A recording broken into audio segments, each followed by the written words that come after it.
Magayak na dyan si Inday again kasi kailangan na ulit na bumalik sa trabaho dahil tapos na ang bagong taon, Pasko't bagong taon.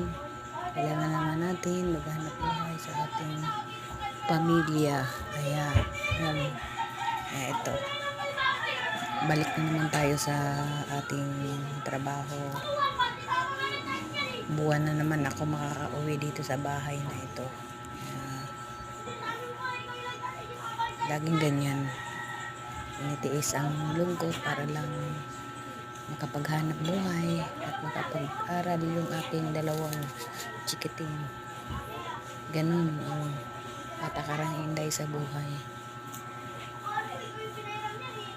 Kahit na tayo may edad na, kailangan pa rin natin maghanap buhay para sa ating mga anak, ating pamilya. Yan ang importante sa buhay.